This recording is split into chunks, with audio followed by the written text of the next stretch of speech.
अस्सलाम वालेकुम dear students, आप देख रहे हैं MLT MCQs और मैं हूं कामरान।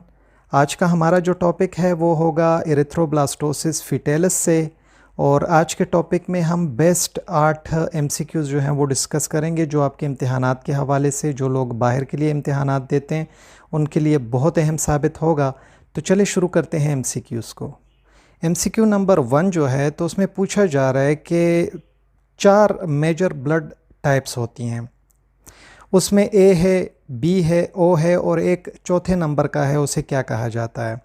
तो हमारे पास ऑप्शंस हैं AO, AB, BO या फिर OB। तो यहाँ पर जो ऑप्शन दुरुस्त है वो है ऑप्शन नंबर 2। चौथा जो ब्लड टाइप है वो हमारे पास AB है। दूसरा जो MCQ है उसमें हमसे पूछा जा रहा है कि जो RH फैक्टर होता है तो ये दरअसल में एक प्रोटीन होता है जो कि मौजूद होता है एक ब्लैंक पर। तो किस चीज़ पर ये मौजूद होता है RH फैक्टर का जो प्रोटीन होता है। तो इसके जो ऑप्शंस हैं वो है हमारे पास प्लेटलेट्स पर ये मौजूद होता है, वाइट ब्लड सेल्स पर मौजूद होता है, रेड ब्लड सेल्स पर मौजूद होता है या फिर न्यूट्रोफिल्स पर मौजूद होता है। तो जो जवाब दुरुस्त है वो है ऑप्शन नंबर 3। ये RH का फैक्टर जो होता है, इसका जो प्रोटीन होता है वो मौजूद होता है रेड ब्लड सेल्स पर, यानी कि RBCs पर। जो MCQ नंबर 3 है तो उसमें पूछा जा रहा है कि जो RH फैक्टर होता है तो ये विरासती तौर पर लिया जाता है किन से, यानी ये इनहेरिट होता है, माँ बाप से ये मुंतकिल होता है। थ्रू कैसे, किस चीज़ की मदद से ये मुंतकिल होता है बच्चों में माँ बाप से। तो जो ऑप्शंस हैं वो है सर्जरी की मदद से, जीन्स की मदद से, सेक्सुअल कांटेक्ट यानी जिनसी ताल्लुक़ की वजह से, या फिर म्यूटेशन की वजह से। तो जो जवाब दुरुस्त है वो है हमारे पास ऑप्शन नंबर 2, यानी माँ बाप से बच्चों में ये जीन्स की मदद से जो RH फैक्टर होता है तो ये मुंतकिल होता है।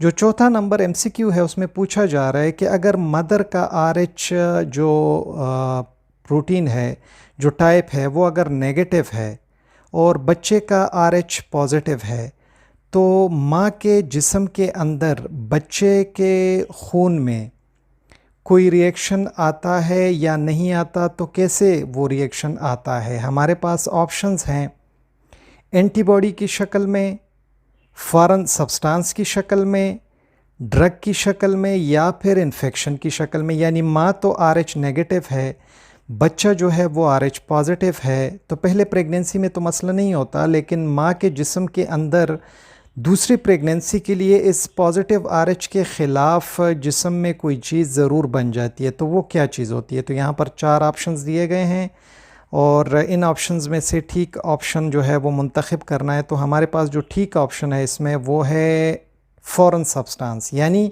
जो बच्चे का RH पॉजिटिव होता है तो सेकंड प्रेगनेंसी के लिए माँ के जिस्म के लिए ये एक अजनबी चीज़ बन चुकी होती है और इसके ख़िलाफ़ रिएक्शन फिर आएगा, क्योंकि माँ RH नेगेटिव है और बच्चा RH पॉजिटिव है। फर्स्ट प्रेगनेंसी में कुछ नहीं होगा लेकिन सेकंड प्रेगनेंसी में ज़रूर कुछ होगा। तो ऐसी माँ को फिर चाहिए होता है कि वो एक इंजेक्शन करे, एक वैक्सीन करे जिसे रोगेम कहा जाता है।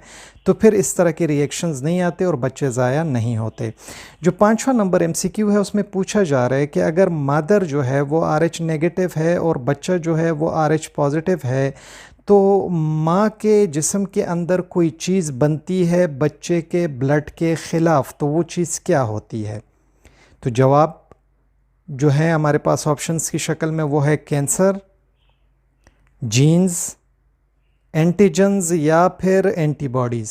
यानी माँ RH नेगेटिव है, बच्चा RH पॉजिटिव है, तो माँ के खून में, माँ के जिस्म में इस बच्चे के RH पॉजिटिव टाइप के ख़िलाफ़ क्या चीज़ बनेगी। तो जो ऑप्शन दुरुस्त है वो है ऑप्शन नंबर 4, एंटीबॉडीज़ बन जाती हैं RH पॉजिटिव के ख़िलाफ़ और सेकंड प्रेगनेंसी में फिर एकदम से रिएक्शन जो है वो होता है और बच्चा इसकी सूरत में जो है वो ज़ाया हो जाता है, मर जाता है।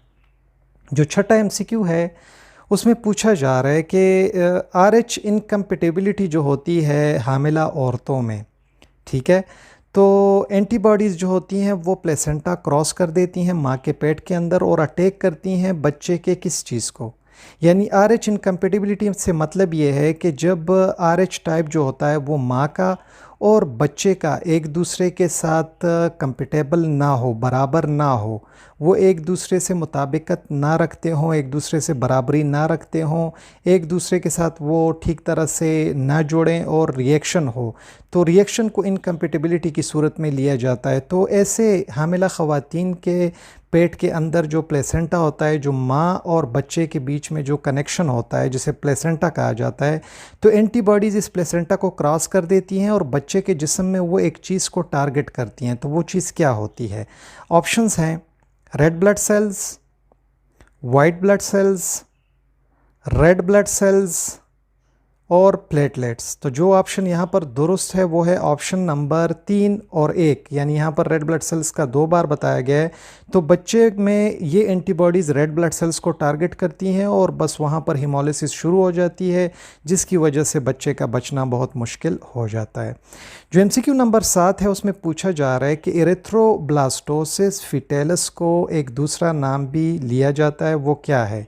ऑप्शंस में है नेक्रोसिस, इन्फ्लामेशन, सेल डेथ या फिर हेमोलिटिक डिजीज़ ऑफ न्यूबॉर्न। तो जो ऑप्शन यहाँ पर दुरुस्त है वो है ऑप्शन नंबर 4, इसे हेमोलिटिक डिजीज़ ऑफ न्यूबॉर्न भी कहा जाता है। MCQ नंबर 8 में पूछा जा रहा है कि जब एरिथ्रोब्लास्टोसिस फिटेलस होता है तो ऐसे माओं का ब्लड ग्रुप और जो बच्चा उनके पेट में होता है उनका ब्लड ग्रुप क्या होता है, कैसा होता है, किस टाइप का होता है? तो ऐसी माओं में फिर एरिथ्रोब्लास्टोसिस फिटेलस होता है। तो जो ऑप्शंस हैं वो हैं पॉजिटिव, नेगेटिव, डिफरेंट या फिर म्यूटेटेड। जो ऑप्शन यहाँ पर दुरुस्त है वो है ऑप्शन नंबर 3, डिफरेंट, यानी उन माओं में एरिथ्रोब्लास्टोसिस फिटेलस होता है जिनके पेट में मौजूद बच्चा और इस माँ का ब्लड ग्रुप मुख्तलिफ होता है, यानी माँ नेगेटिव हो, बच्चा पॉजिटिव हो। तो ज़्यादा चांसेस होते हैं कि फिर ऐसी माओं के अंदर एरिथ्रोब्लास्टोसिस फिटेलस हो और बच्चा जो है वो ज़ाया हो जाए। बहुत ज़्यादा शुक्रिया MLT MCQs देखने के लिए। अगर आपने इस वीडियो को पसंद किया हो तो ज़रूर वीडियो को लाइक करें, क्योंकि इससे हमें काफ़ी हौसला मिलता है और आप लोगों के लिए हम अच्छे से अच्छा कंटेंट लाते रहेंगे। अपने दोस्तों के साथ भी शेयर करें इन वीडियोस को, ताकि ज़्यादा स्टूडेंट्स को फ़ायदा हो और उनके एग्ज़ाम्स में, फ़ॉरेन एग्ज़ाम्स में उनको मदद मिले। अपना ढेर सारा ख्याल रखें। अल्लाह हाफ़िज़।